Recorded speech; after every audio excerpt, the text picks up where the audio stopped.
It all started in 1968 at the grand opening of the Skyview restaurant. Iris and her fiancé Paul were there. During the party, Paul proposed to her. Right after that, Iris noticed something strange. A boy on the same floor had dropped a coin. It slipped into a vent and jammed the fan. At that moment, while everyone kept dancing without noticing, cracks began to form on the glass beneath their feet.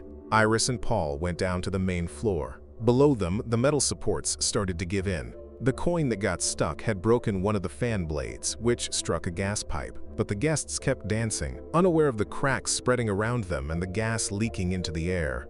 Suddenly, the glass floor gave out. People started falling, trying to hold on to the beams. In the basement, employees panicked and tried to get out. Paul was holding on to a reinforced glass panel. Iris was screaming for help, but no one answered. She tried to reach him, but the glass shattered and he fell. The whole place was overtaken by panic. In the middle of the chaos, a woman covered in flames ran toward the gas leak and set off a violent explosion. Iris was nearly hit by the fire, but she survived. Workers shouted for everyone to evacuate quickly. The boy who had dropped the coin was leading the way, running ahead of the panicked crowd. But the walkway gave out and collapsed, killing the people trying to cross it. Surprisingly, the boy made it out unharmed. The survivors were pushing each other, trying to squeeze into the elevator. An old man shoved Iris aside, but got stuck between the doors. The excessive weight made the elevator plummet, crushing the man. Iris was looking for another way out, struggling with exhaustion and the weight of her pregnancy. Suddenly, objects slid around her and the ceiling cracked above. Feeling the danger, she climbed quickly, but not everyone was that lucky.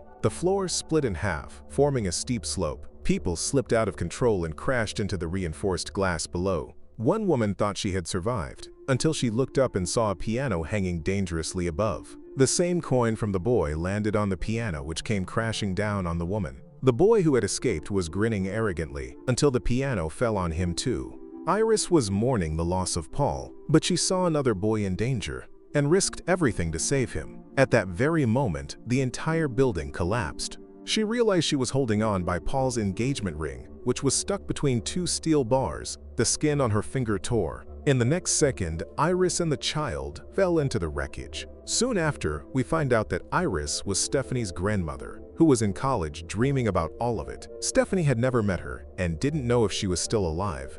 That night, in the dorm room, she woke up from a nightmare. One of her roommates suggested she go home and look into the origin of those dreams, hoping to finally put an end to them. The next day, back at home, Stephanie asked her father about Iris. He frowned, gave a strange smile, and seemed to be hiding something. Charlie, her younger brother, said he was going to visit their cousins, and Stephanie decided to go with him. Before leaving, Marty asked them not to talk about Iris. That only made Stephanie more suspicious. At the cousin's house, she talked to Uncle Howard about her mother, Darlene. He looked surprised and changed the subject. But when he heard Skyview, Howard and Brenda were shaken. Stephanie kept insisting, and the cousins got curious. Howard and Brenda revealed that Iris didn't die but suffered a mental breakdown. Stephanie wanted to talk to Iris to stop the nightmares, but Howard explained that after her husband died, Iris went insane. Iris locked her children inside the house, forbidding them to go to school out of fear. The police intervened and took her away, but even from afar, she watches over her kids through the foster care system. When Howard and Brenda had Eric, Julia, and Bobby, Iris sent frightening letters with photos of corpses. Because of that, they decided to move away and cut off contact. Stephanie wanted to see the letters, but they refused. After insisting, Brenda revealed where they were hidden. Stephanie found the letters and was shocked. The woman in the photos looked exactly like the one from her dreams. That confirmed her nightmares. Determined, she went after Iris alone, using the address. She arrived at a mountain refuge and spoke to Iris through the intercom. Her grandmother begged her to leave, but when she realized who Stephanie was, she asked her to empty her pockets before coming in.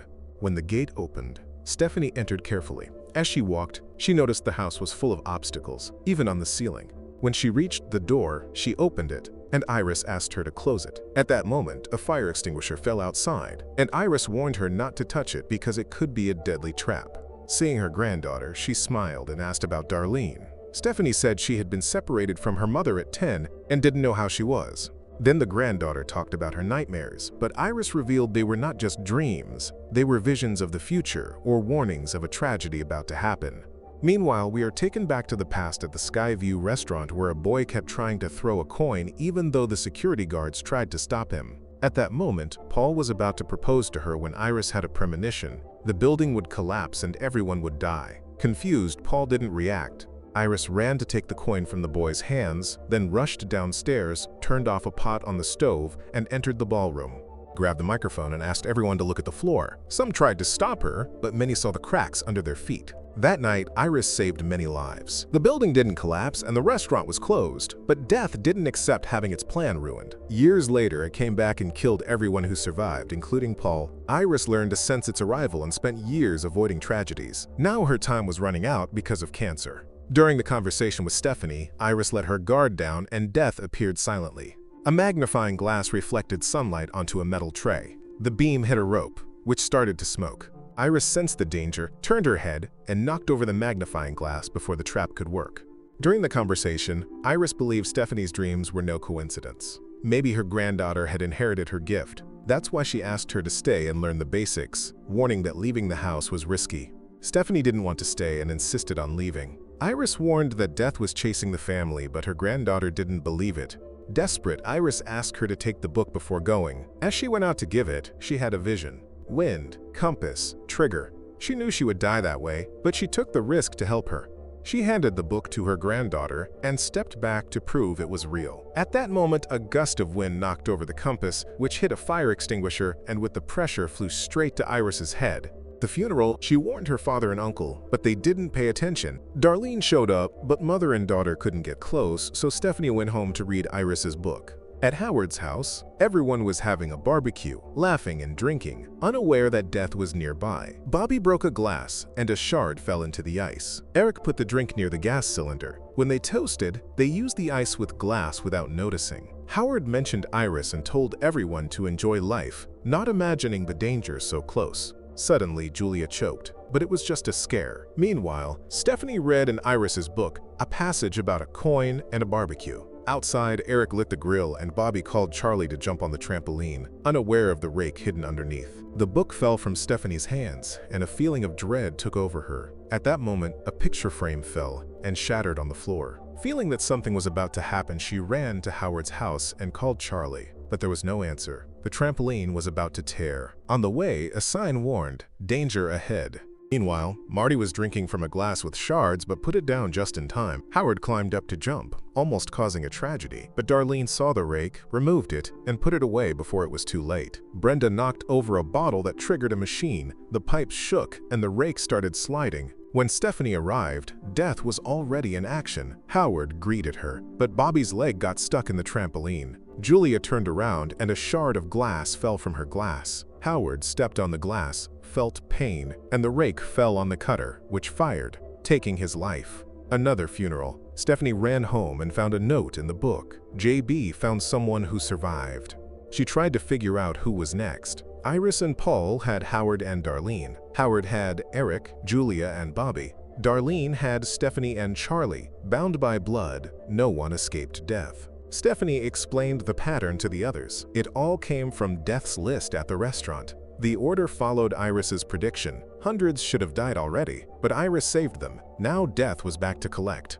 Death followed an order. First Howard's family, then Stephanie. Marty and Brenda weren't blood relatives, so they probably weren't on the list. Eric, Howard's oldest son, was in the greatest danger, but no one believed Stephanie. They thought she was obsessed and cursed, so they distanced themselves. At work, a fan was spinning near a hanging chain. The chain got caught on Eric's piercing. A disinfectant bottle fell to the floor, and the fan tightened the chain. He tried to free himself, balancing, but hit a lamp that fell and ignited the flammable disinfectant. Eric felt pain and panic, but at the last moment, he took off the chain and fell away from the fire. Worried because Eric wasn't answering his phone, Stephanie grabbed Charlie and ran out to look for him, almost having an accident. The young man in question was Eric, who survived the flames that burned only his clothes. However, the danger kept increasing, and he still didn't believe what was happening. Stephanie decided to protect him, following Iris's notes to prevent a chain reaction. Later, they found Julia going out for a run. Then a garbage truck passed nearby. Stephanie warned Eric to stay away, but he made faces near the truck. Julia ignored the warning, put on her headphones, and kept running. Suddenly, a ball hit Julia right in the face, and she fell straight into the open dumpster. The truck dumped her and drove away. They ran desperately, but the driver, wearing headphones, heard nothing. Stephanie jumped and managed to grab her hand, but the compactor crushed her. Family understood that death was hunting them. Brenda revealed that Eric was not Howard's biological son but the result of an affair she had. This explained Eric's survival and showed that Bobby, the youngest son, was in danger. Stephanie then remembered William, known as JB by his last name, who coincidentally was an acquaintance of her mother. At the hospital, William, the boy Iris saved on that fateful day, said there are only two ways to trick death: kill someone to take their place, or die and come back. He was sick like Iris and warned that everyone would die in the order of the list. The truth was even worse. William warned, "Don't interfere too much with death's plan. If you fail, everything gets worse." He advised them to make the most of their time and walked away. Eric had a crazy idea to save Bobby. Let him die and then bring him back by triggering a strong allergic reaction. They bought peanuts from a vending machine but got stuck. Frustrated, Eric broke the glass to get the peanuts, and together they lifted the machine until they succeeded. In the next room, they accidentally activated an MRI scanner. The strong magnetic field pulled in all metal. Eric's piercings were ripped off, and a wheelchair flew, crushing him against the machine. Bobby, who had eaten the peanuts, tried to grab the EpiPen from Eric's hand. A doctor came in noticing something was wrong, and the scanner pulled a spring from the machine, which flew and hit Bobby's head. After that, Stephanie, Darlene, and Charlie hugged each other, accepting that they could no longer run from death. At that moment, a coin fell from Iris's notebook, and a lady picked it up from the floor. Determined, they followed Iris's path, going straight to her cabin. The place felt strange, as if death was already waiting for them. Stephanie sped up, but the car crashed, and the seatbelt trapped her. Now Darlene was the one in danger. While Darlene tried to get inside, no one noticed sparks on the roof caused by a short circuit. At the same time, a rope snapped, knocking over a plant pot that hit a gas hose. The spark touched the leak, and everything exploded. The bodies of Darlene and Charlie were thrown far away, along with the ambulance. Charlie got trapped under some boards. Injured, Darlene crawled to him, managed to free him, and asked him to save Stephanie quickly. Shortly after, a pole fell right on top of her, killing her instantly. Charlie ran, pulled Stephanie from the water, and managed to revive her in time. The two hugged and started laughing. It was like what William called dying and coming back.